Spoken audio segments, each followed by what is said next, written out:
You drop an apple, right? And gravity pulls it down at exactly 9.8 meters per second squared. Every single time. Every time. And the physicist points to the chalkboard, the math checks out, and we all just kind of go about our day feeling secure in that. Right, because there is this expectation of bedrock, solid ground. Exactly. Something unyielding that holds the whole universe up. But the massive, just incredibly dense stack of research that you, our listener, sent us today, well, it suggests that bedrock might actually be made of pixels. Yeah, it's a wild shift in perspective. It really is. Today, we are not talking about, sci-fi movies. We aren't talking about leather trench coats or taking red pills. No, we are going on a journey together into the absolute mathematical, thermodynamic, and epistemological limits of reality. Yeah, we're going to aggressively unpack the hard science of the simulation hypothesis. Which is funny because what was once just a late-night dorm room philosophy debate has really been dragged into the rigorous world of Bayesian statistics and cosmological audits. We are dealing with competing claims in this deep dive that are just wildly far apart. Oh, completely.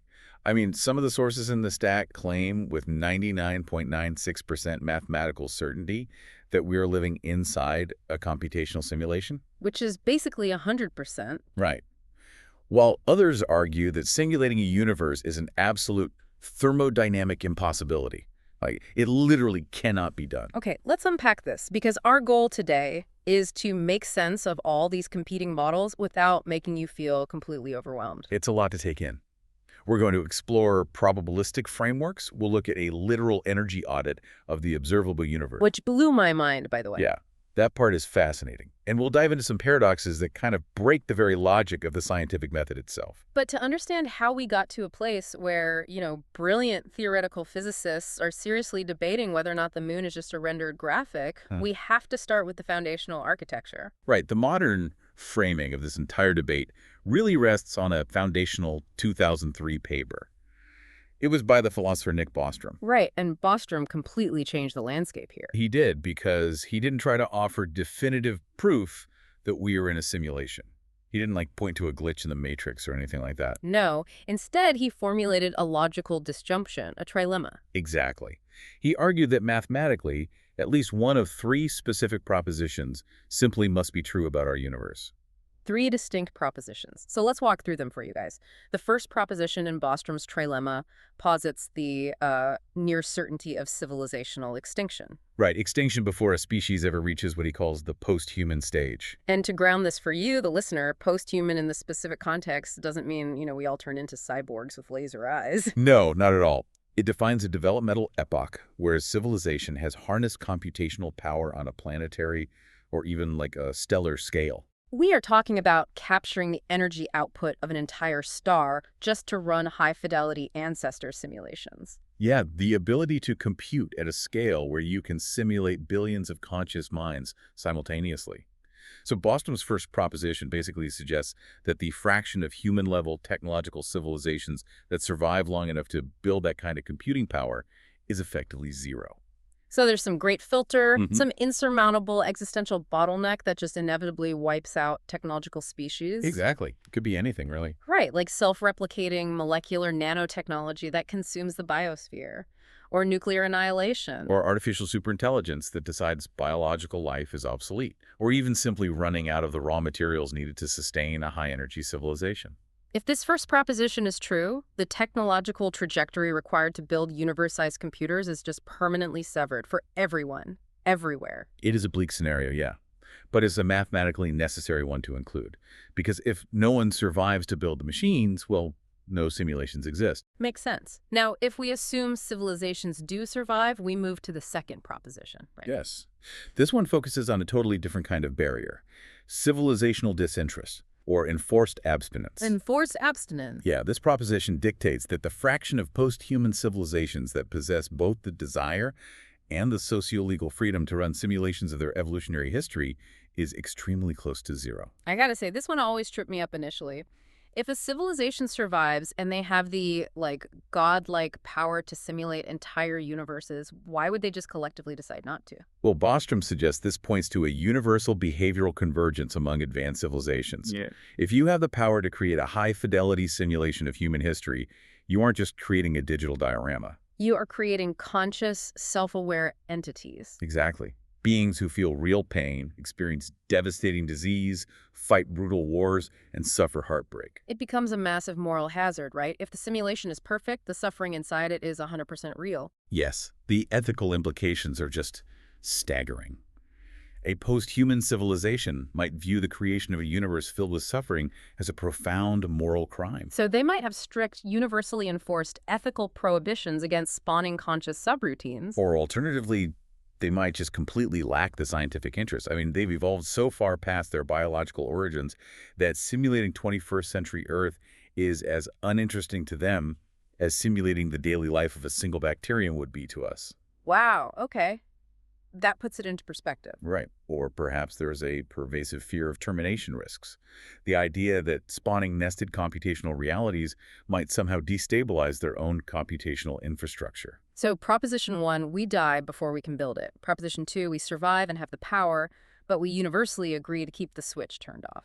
Which leaves us with the third proposition, The big one. the simulation dominance scenario.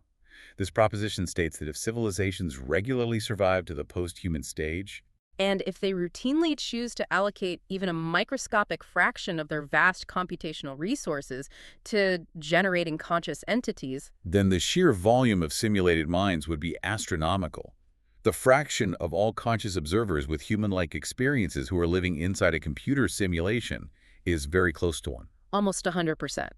Because if one base reality survives and they turn on the machine, they don't just run one simulation. No, they run millions or billions of them. They run parameter variations. What if the Roman Empire never fell? What if the dinosaurs survived? Right, and if each of those billions of simulations contains billions of conscious people, the simulated minds would mathematically drown out the biological minds. Exactly. The ratio of artificial minds to biological minds would be billions to one. Therefore, probabilistically, if you pull a random conscious entity out of the cosmic hat, that entity is almost certainly simulated. Meaning you and I are almost certainly simulated. That's the argument. But Bostrom's entire trilemma balances on a really massive philosophical pillar, doesn't it? This concept of substrate independence. Oh, absolutely. If substrate independence isn't true, the whole simulation argument collapses before we even get to the math. So let's define that for the listener. Substrate independence is the theoretical premise that conscious mental states can supervene on non-biological architectures. Okay. The argument assumes that the medium doesn't matter, only the computation. If you perfectly replicate the complex algorithms of a biological brain, every synapse, every electrochemical interaction, you will generate genuine consciousness. Regardless of whether that algorithm is running on a carbon-based neural network or a silicon-based microprocessor? Exactly. It completely bypasses the hard problem of consciousness by assuming computation and consciousness are functionally synonymous. Think of substrate independence like playing a video game. The game itself doesn't care if it's running on a high-end PC, a home console, or a smartphone. Right. As long as the hardware has the raw power to process the code, the rules of the game remain identical.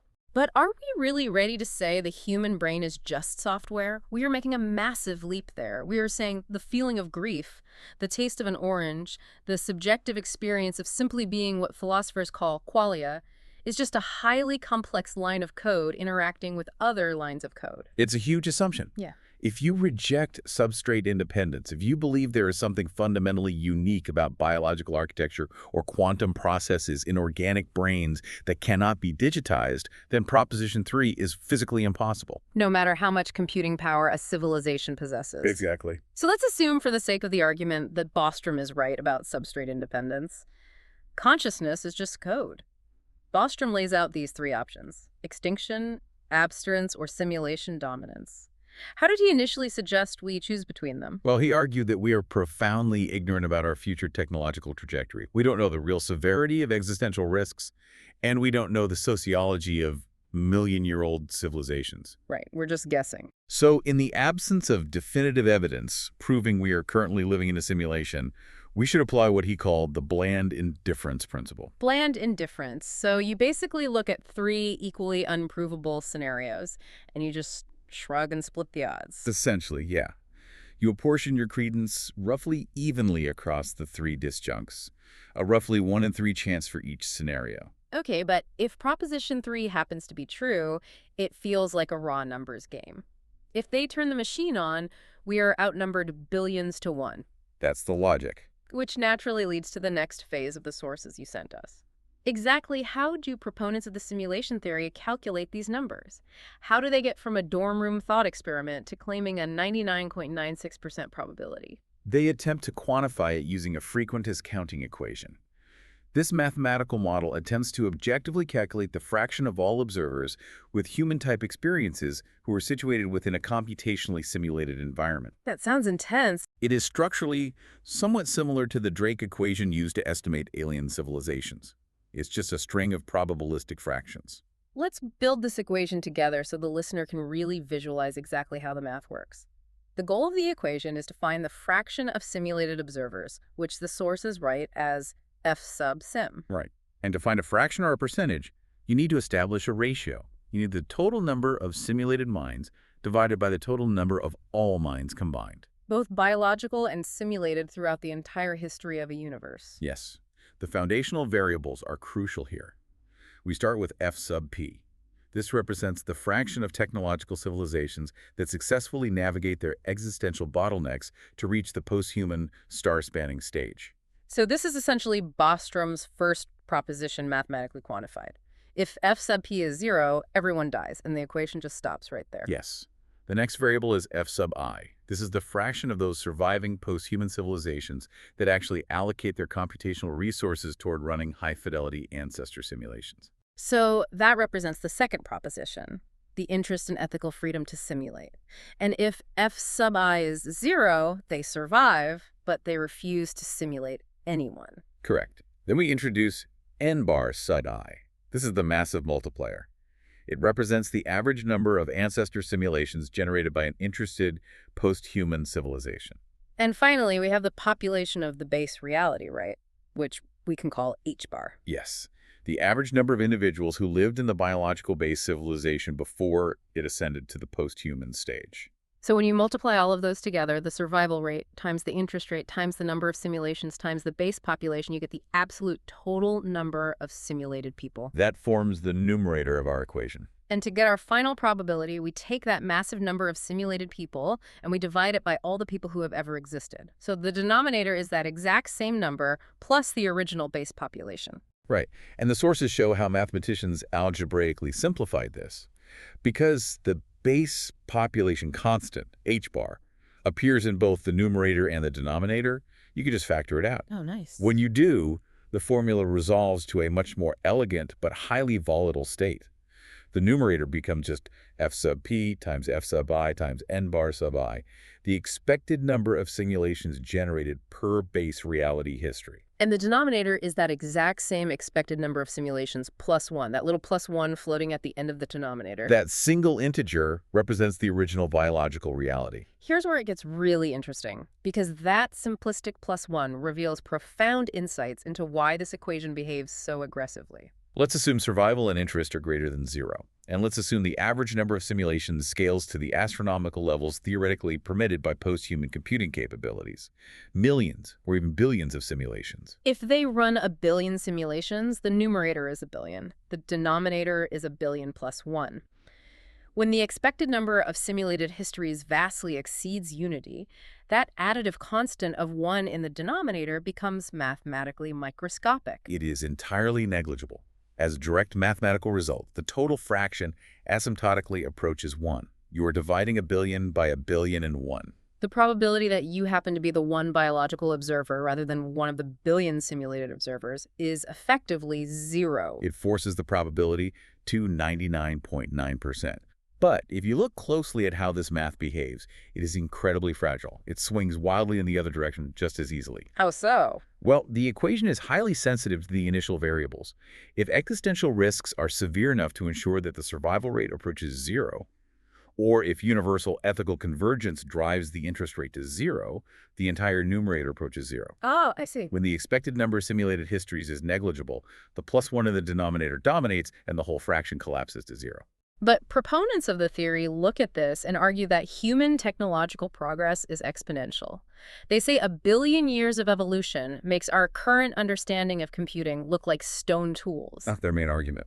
They say we can't underestimate post-human technology. Therefore, if simulations are even theoretically possible, they are inevitable, and they will completely dominate the numerical space of consciousness. That is the crux of the frequentist approach. It treats the universe as an inevitable numbers game. I have to push back here, though, because this frequentist equation is making a massive unspoken leap. It essentially assumes that infinite computing power is guaranteed as long as we don't blow ourselves up. Yes, it does. It puts total faith in the assumption that building a universe-sized computer is actually physically possible in the first place, and then uses that assumption to calculate our odds. And you aren't the only one pushing back. Modern statisticians notice that exact epistemological oversight.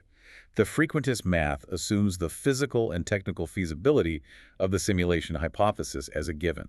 It completely ignores intrinsic model uncertainty. Right. It calculates the probability of being simulated conditioned exclusively on the assumption that the simulation hypothesis is already true. Which is circular logic. We needed a reality check, and according to the sources, that reality check arrived in 2020.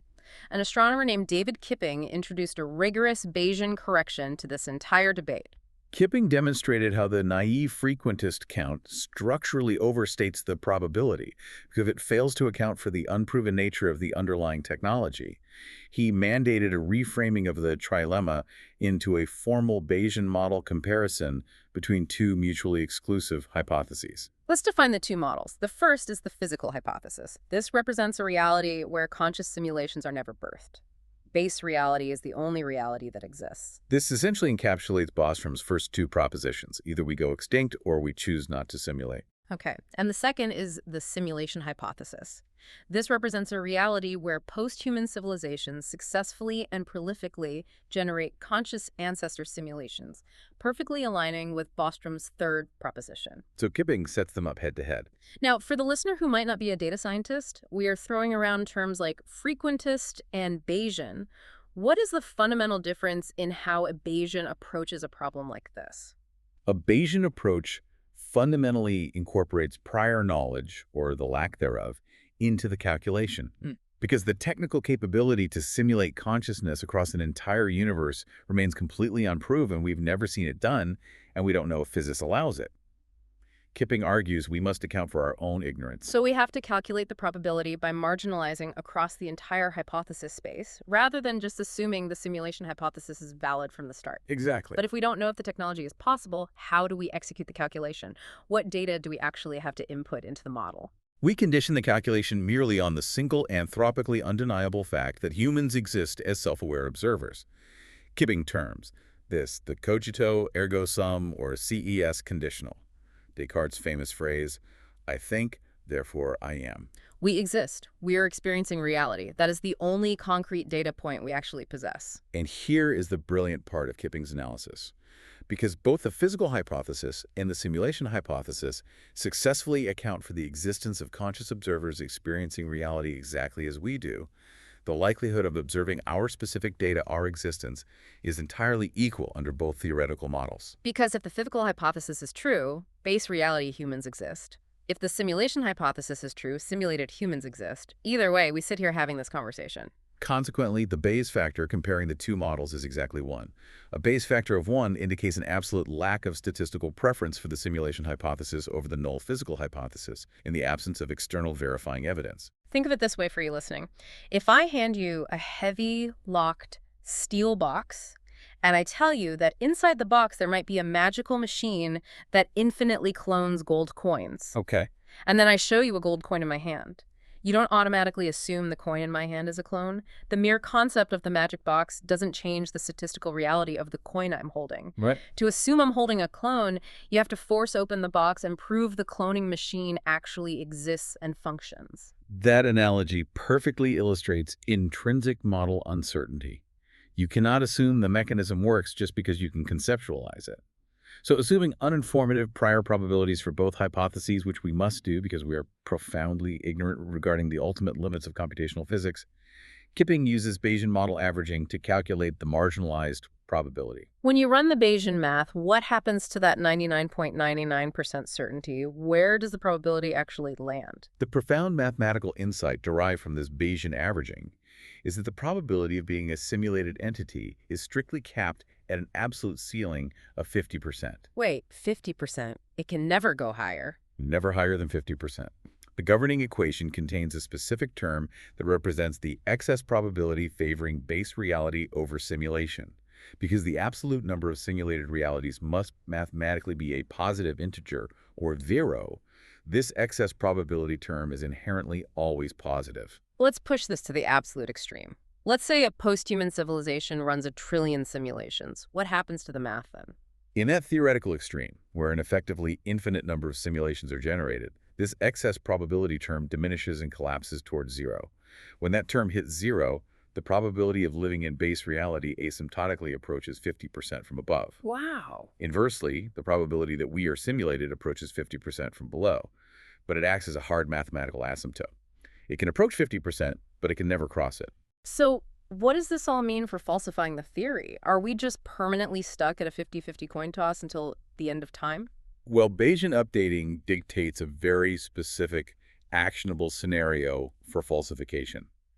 Currently, we observe what Kipping calls the nulliparous conditional, meaning humanity itself has not yet birthed any conscious simulations. We haven't built the matrix. Right. We have advanced VR, but nothing remotely conscious. But if humanity were to eventually breach the technological barriers and successfully create a populated conscious simulation of our own in a laboratory, that single act would instantly murder the physical hypothesis. Because we would have finally opened the locked box and proven that the cloning machine works. Exactly. The moment we successfully simulate consciousness, we completely eliminate the intrinsic model uncertainty. At that precise moment, the Bayes factor would violently shift. Ceiling breaks. Yes.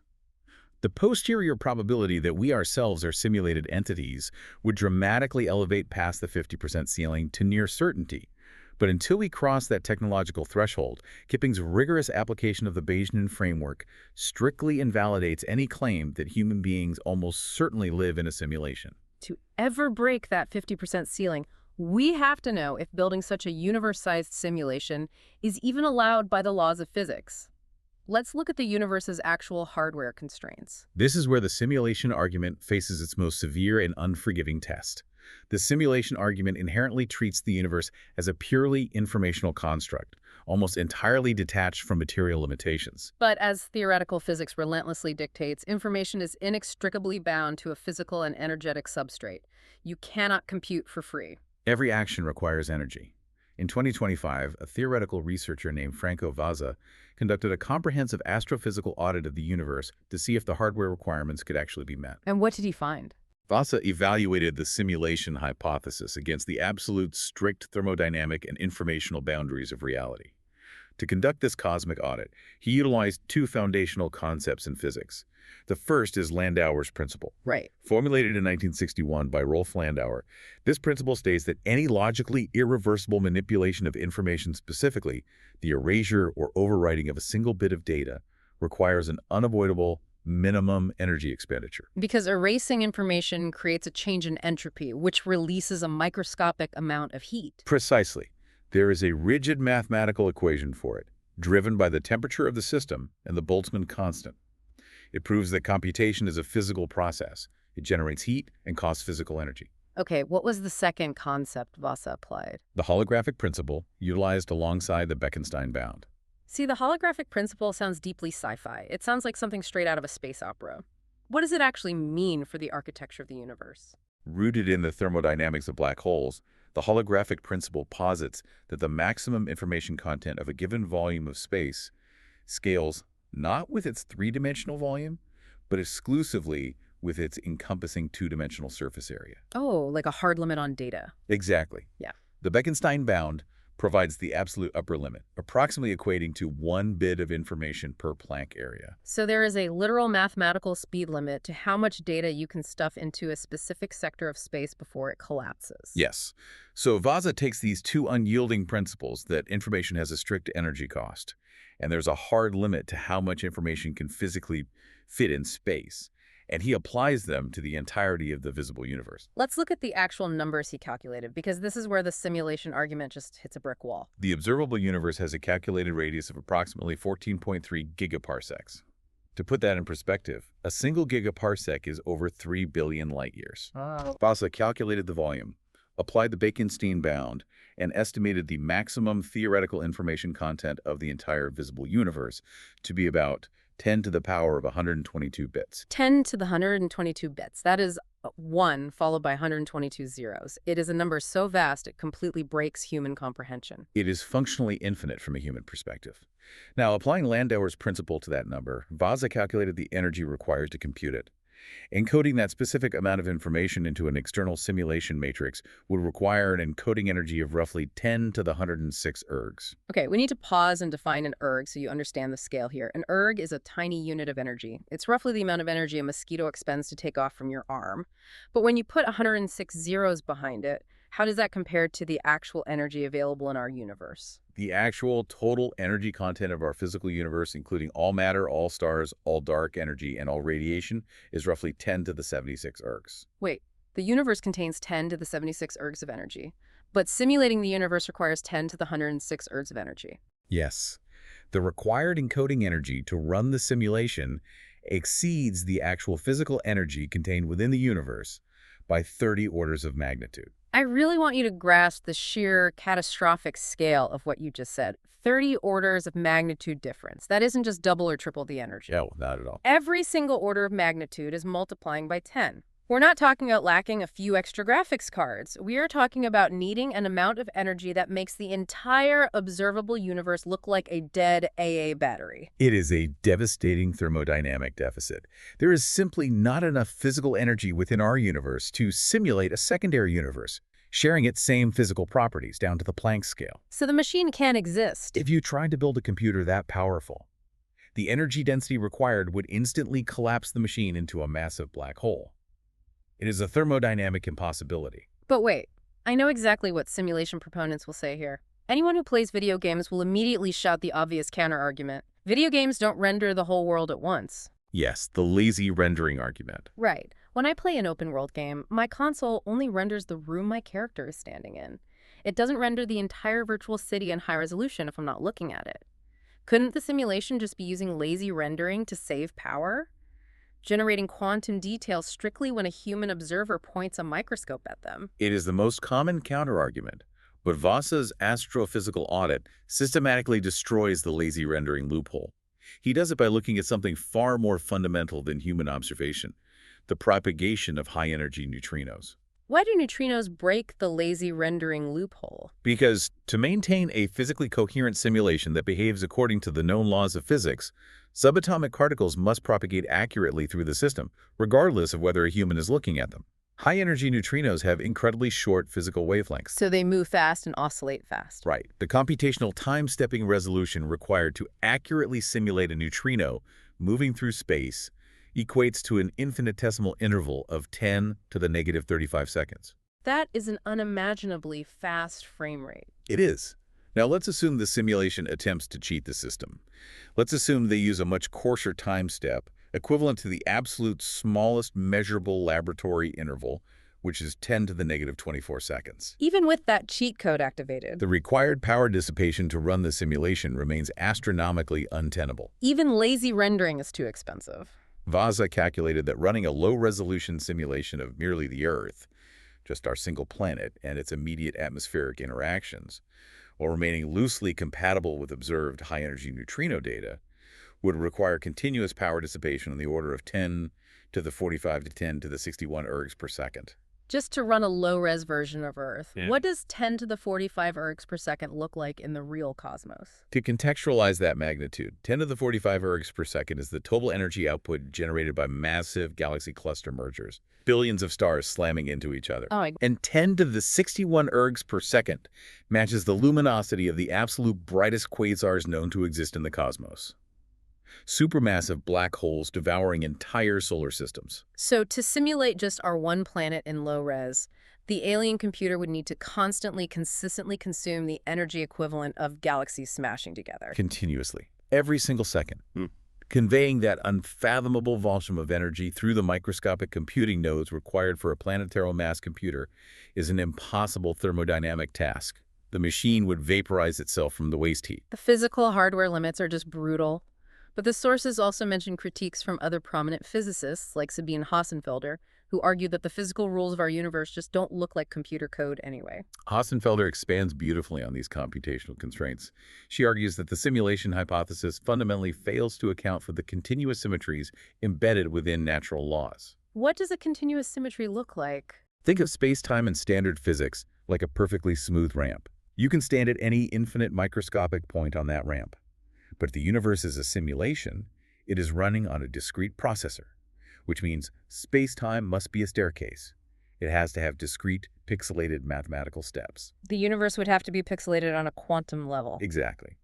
But despite our most advanced searches with particle accelerators and astronomical observations of distant light, physicists have found absolutely no observable evidence of algorithmic pixelation or discrete grid structures in the continuous symmetries described by special and general relativity. We have never found the edge of a pixel. No. Cosmologist George F.R. Ellis echoes this exact point in your sources. He notes that treating the universe as computer code fundamentally misunderstands the continuous, localized nature of spacetime. There is currently no known mathematical mechanism to seamlessly transpose the standard model of particle physics onto a quantum computer without producing glaring observable inconsistencies. If we lived on a grid, we would see violations of Lorentz invariance. We would see high-energy particles behaving differently depending on the angle they traveled across the cosmic pixel grid. We observe none of that. We would see glitches in the matrix. We would. Furthermore, Hassenfelder disproves the lazy rendering idea through the lens of nonlinear scale interactions. She uses climate modeling as a brilliant structural analogy to explain why the universe cannot be lazy. How does terrestrial weather disprove a cosmic simulation? She points out that terrestrial weather systems, much like the broader physics of the universe, are highly nonlinear. This means microscopic, short-distance physical interactions continually propagate upward to fundamentally influence large-scale, long-distance phenomena. It is the literal definition of the butterfly effect. Yes, because of this nonlinearity, a simulation cannot simply throw away or blur short-distance microscopic physics to save computing power. If you approximate the microscopic behavior of molecules in the atmosphere, those informational approximations rapidly accumulate. They snowball. They cause cascading physical errors that propagate upward, rendering the macroscopic world entirely inaccurate. The weather would become physically nonsensical. Unless the programmers have a way to constantly correct it.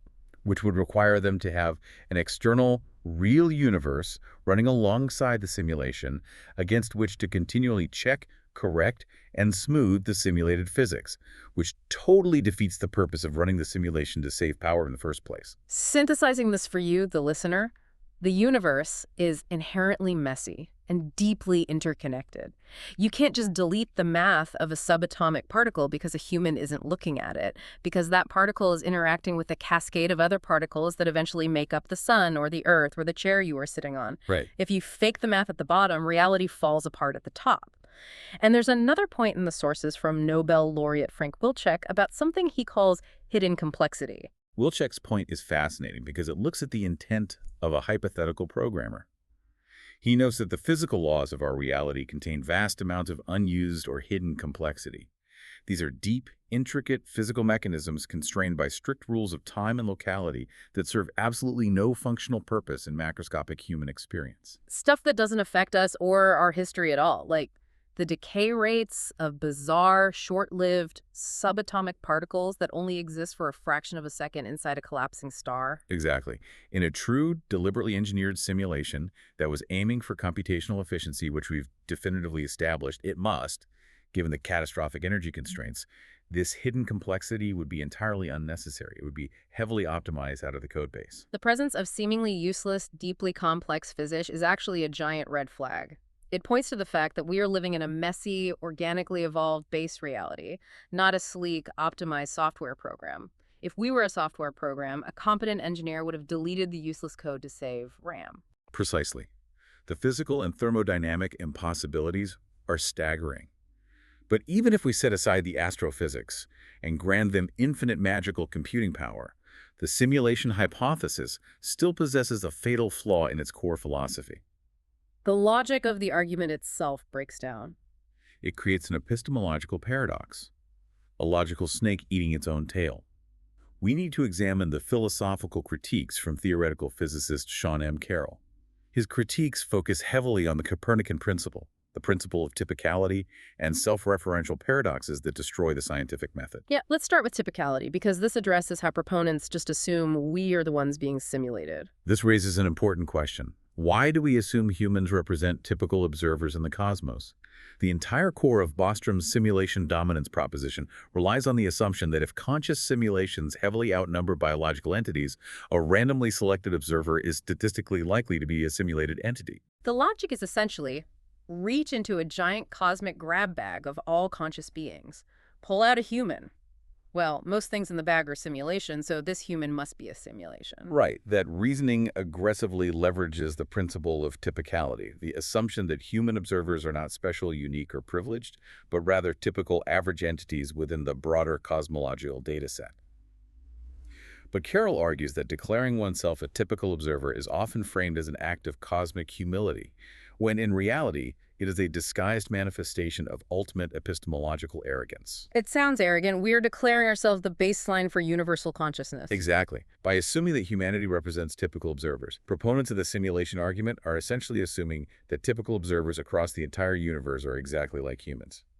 In expansive multiverse or universe-scale simulation theories, the definition of a conscious observer could range wildly. It could be human beings, hyper-advanced alien intellects, post-biological artificial general intelligence, Or even non-corporeal entities, like theoretical Jovian gas bags floating in the dense, crushing atmospheres of gas giants. to sit in our armchairs on Earth and logically deduce the nature of the entire meta-universe simply by asserting that our highly specific local biological human experience is the mathematical average of all possible consciousness.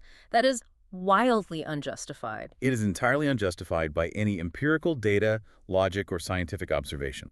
But Carroll identifies an even more critical, unresolvable contradiction in the self-referential logic of the argument itself. It's about the nested simulation paradox. Simulations within simulations. The people running our simulation are themselves in a simulation, and so on. Yes, the argument explicitly begins with the foundational premise that simulating entire civilizations is technologically straightforward for an advanced species. It predicts that advanced civilizations will spawn billions of nested simulations. However, any hierarchy of nested computing must eventually bottom out. Because of the finite hardware limits and thermodynamic energy caps we just spent the last 20 minutes discussing, you can't simulate a computer inside a computer infinitely without running out of power. Computing power exponentially degrades at each recursive simulated layer. Therefore, mathematically, the overwhelming majority of simulated observers would logically reside at the very bottom level of this computational hierarchy. They would be trapped in terminal simulations universes that lack the computational resources, physical laws, or societal advancement to spawn further simulations of their own. Okay, I see where this is going, and it is a massive logical contradiction. If we rigidly apply the typicality principle central to the argument, we must conclude that humanity most likely exists in this lowest level terminal simulation, because that is where the vast majority of simulated observers reside. The bottom floor. Yes. This means we exist in a universe that cannot perform affecting simulations. Yet the entire simulation argument is founded on the core anthropic premise that we can easily imagine and extrapolate the feasibility of simulating civilizations based on our own trajectory. Wow. If our observations lead us to conclude that we exist in a terminal universe where simulating civilizations is impossible, that conclusion directly contradicts the initial premise we used to derive the theory in the first place. Exactly.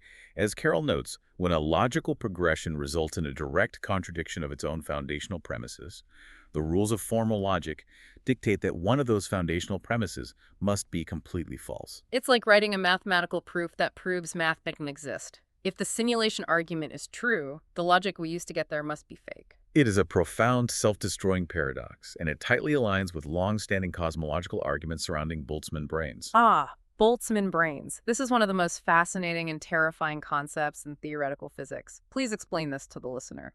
The concept originates from the 19th century physicist Ludwig Boltzmann, who studied thermodynamics and entropy. In some infinite cosmological models, the universe eventually reaches a state of maximum entropy, a thermal equilibrium. But, given infinite time, random quantum fluctuations will occasionally cause localized decreases in entropy. Just absolute thermal randomness over trillions of years. Yes. And the Boltzmann brain is a momentary fluctuation of consciousness that spontaneously arises from this thermal bath.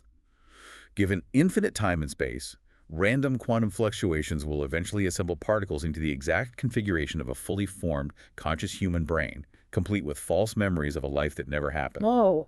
It exists for a fraction of a second, experiences a hallucination of reality, and then dissolves back into the thermal void. That is deeply unsettling. It is. And the mathematical problem is that in those infinite cosmological models, these momentary hallucinating fluctuations vastly outnumber organically evolved observers like us. So probabilistically, if you believe that specific cosmological model, it is overwhelmingly more likely that you are a momentary thermal hallucination floating in a void right now, rather than a real person sitting in a room listening to a deep dive. Exactly.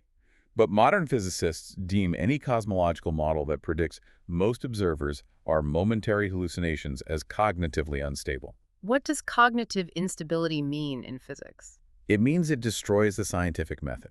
Because if you truly believe your brain is just a random, momentary quantum hallucination, then all of your memories, all of your rational thoughts, and all of your scientific observations are completely unreliable. You can no longer trust the very physics data you used to formulate the Boltzmann brain model in the first place. A complete epistemological checkmate. You use physics to prove your brain is fake, which proves your understanding of physics is fake. The simulation hypothesis borders on an identical cognitive instability.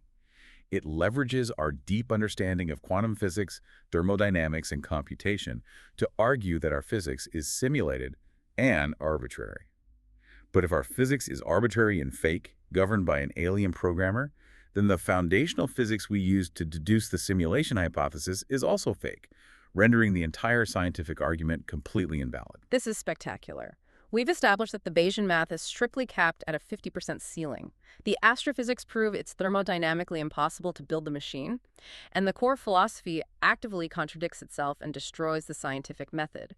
So why do so many brilliant, famous people completely disagree on the odds? It's a great question. Why do we have tech billionaires saying it's 1 in billions and Nobel laureates saying it's absolute nonsense? Because the simulation hypothesis currently lacks any mechanism for empirical falsifiability from within the system, we can't step outside the universe to look at the motherboard.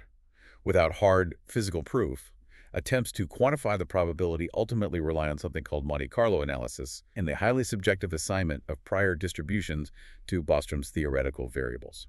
Monte Carlo analysis, how does that actually work in this specific context? A Monte Carlo simulation evaluates the output of a deterministic mathematical model by iteratively running it through tens of thousands of random computational draws from defined probability distributions. In the sources you provided, they detail a comprehensive 200,000 draw Monte Carlo sensitivity analysis of the core frequentist counting equation we discussed earlier. So they ran the equation 200,000 times, pulling different random variables for survival rates and computing power based on different assumptions. Exactly. And the results vividly illustrate absolute prior dominance, meaning the assumptions you put into the model entirely dictate the probability you get out of it. The mathematical output depends entirely on how 3 primary levers are pulled.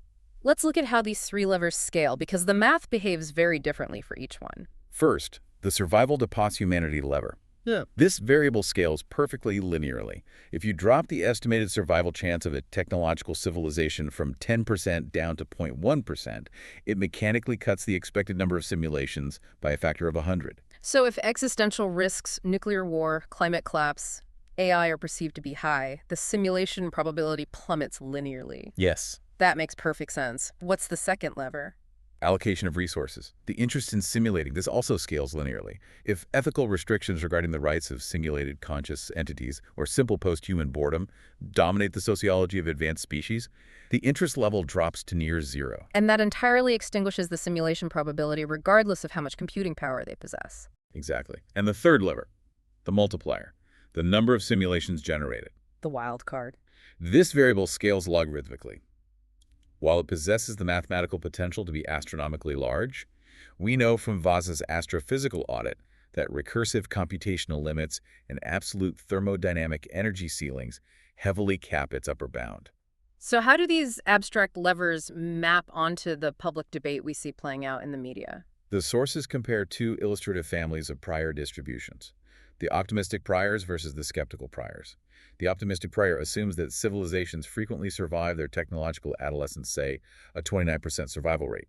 It assumes interest in running simulations is evenly distributed without any universal ethical prohibitions. And crucially, it assumes the simulation multiplier is massive, ignoring the thermodynamic limits and ranging logarithmically from hundreds to tens of millions. And when you run the 200,000 Monte Carlo draws with those highly optimistic settings, It goes through the roof, right? predictably, it forces the counting equation into an extreme asymptote, where the median probability of living in a simulation mathematically rounds to 99.96%, almost absolute certainty. But what about the skeptical prior? The one based on the hard thermodynamic limits of the universe we just discussed. The skeptical prior assumes civilizational survival is rare, due to existential filters maybe just 1%. It assumes interest in simulating ancestors is low due to severe ethical and legal restrictions, maybe 10%. And crucially, it recognizes Voss's computational constraints, limiting the simulation multiplier strictly to the hundreds or thousands due to hard physical energy caps. And the result of that Monte Carlo run? Under these physically constrained, thermodynamically accurate conditions, the mathematical numerator is completely suffocated.